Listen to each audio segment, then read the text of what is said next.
Magandang gabi po sa inyong lahat. At yung discussion po natin ngayon patungkol po sa quotes na nakikita ninyo sa screen. At sinasabi, honesty is very expensive. Diba? Don't expect it from cheap people, and then no one is more hated than he who speaks the truth. Totoo ito. Kasi hindi siya, yung katotohanan kasi hindi nanggagaling sa mga taong commercial. Alam niyo yan, yung 'di ba? Kapag commercial ka sa yung tao, lahat ng sasabihin nila magaganda. Na tignan mo, kapag sa commercial, sa TV commercials, 'di ba lahat naman ng model maganda, yung mga punchline nila kaakit-akit. Kahit sa mga damit, sa mga pagkain, 'di ba? Kapag sa damit naman yung presentation ng pag-fold, yung pag-hanger, sa pagkain, nasa plate decoration at nasa ambience ng restaurant or lugar kung saan sila nagtitinda or doing some businesses. Ganon, lahat-lahat. At kung kukunan nyo ng base naman ito sa ritualan, sa card read, sa paggagamot, syempre, lahat ng tao, para yung strategy ng iba, puro magaganda, di ba? Kasi kapag maganda yung sinasabi nila, maraming magla-like. Kapag maganda yung nilalabas nilang balita, maraming magla-like. At yung mensahe ni Pluto, 'di ba? Sinabi doon. Masakit lang talaga ang katotohanan. Kaya nga minsan, kadalasan talaga, hindi lang minsan, lumalabas na masama ang isang manggagamot, ang isang manghuhula na nagsasabi ng totoo. Dahil hindi nila matanggap. Pero ito tatandaan nyo, babalikan natin yung salitang lahat ng tao hindi perpekto. Totoo yun. Pero, yung sa punto ng intentions ko, kaya ako sinasabi yun para alam mo yung mangyayari sa'yo. Di ba, kung meron naman conversation siguro in between family members, friends, co-workers, and other people, di ba darating ka minsan sa punto sasabihin mo sa kaibigan mo, ba't di mo sinabi, alam mo naman pala ang katotohanan, di sana naiwasan ko, di sana lahat ng ganito, hindi sana ganito nangyari. Di ba? Tapos sasagot yung kaibigan mo, baka kasi magalit ka sa akin. Baka kasi talikuran mo ko, baka kapag ito na may manggagaling sa boyfriend, baka kasi hiwalayan mo ko. 'Di ba? Ando doon yung fear eh. So, talagang matatakot ka, but you should be thankful if you were told ahead of time. Kasi wala naman yatang subukan yung mag-isip, may katotohanan ba na hindi masakit marinig? O may katotohanan bang hindi mahirap tanggapin?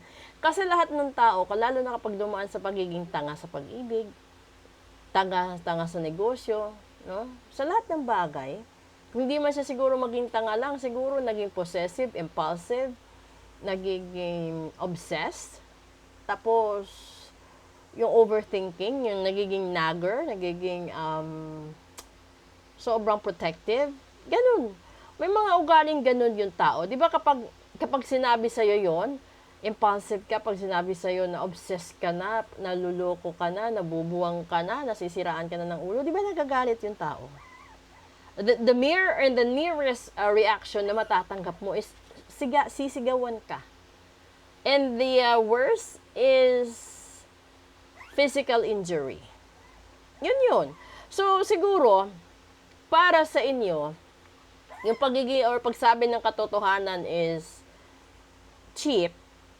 Well, para sa akin, magpasalamat ka. Kasi, yung buhay ng tao kailanman ay hindi nagiging cheap. Yung naipundar mong ari-arian, negosyo, hindi siya cheap. Kasi dugo at pawis yun eh. Kung meron man akong itinuro doon sa paglihis ng hangin, no, at tubig, dahil yun ramdam ko kung gaano kahirap maghanap ng pera.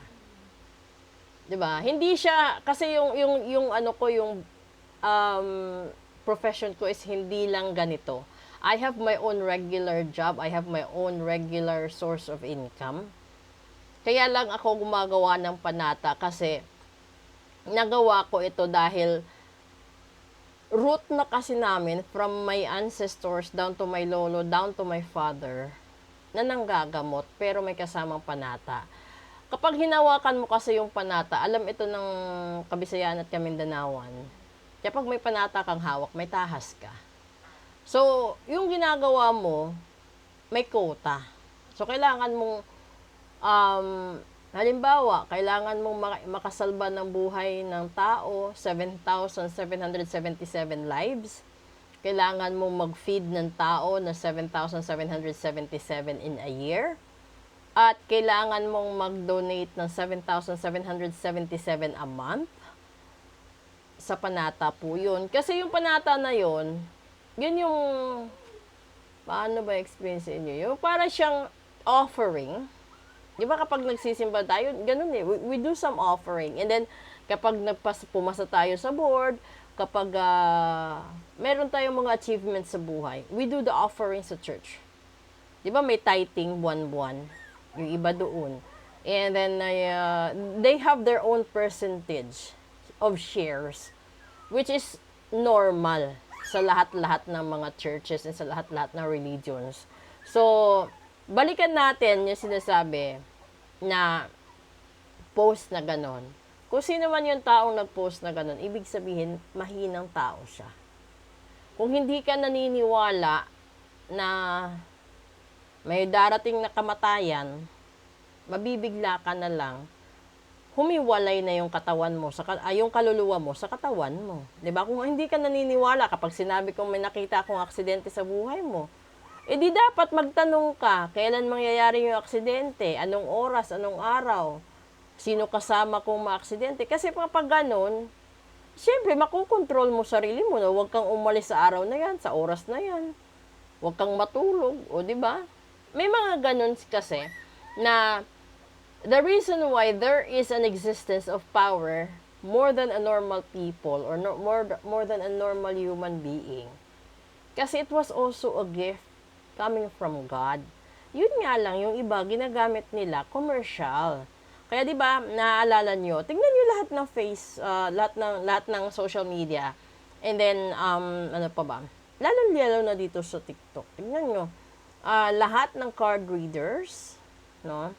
Lahat ng manggagamot, dalawa lang ginagawa nila. Kung hindi sila nagbibigay ng sugar coat, yung nilalabas nilang mga manifestations or feedbacks, magaganda lang. Kasi alam nila na kapag nag-post sila ng maraming magagandang feedback in every video that they have been doing, dadami yung clients nila. Tignan mo, pabigat na pabigat yung kwintas, alahas. 'Di ba? Ang daming enhancements. Ganon din po yun sa kapwa ko card reader na commercial. Lahat ng sinasabi nila is all for the good.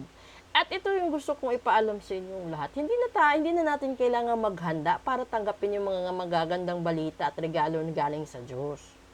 Yung dapat nating paghandaan, yung sakuna, mga problema na ibibigay sa atin along the way. Di ba? Balikan niyo yung Biblia kasi hindi ako ganun ka sa Bible. But, ano bang na-emphasize doon ni God?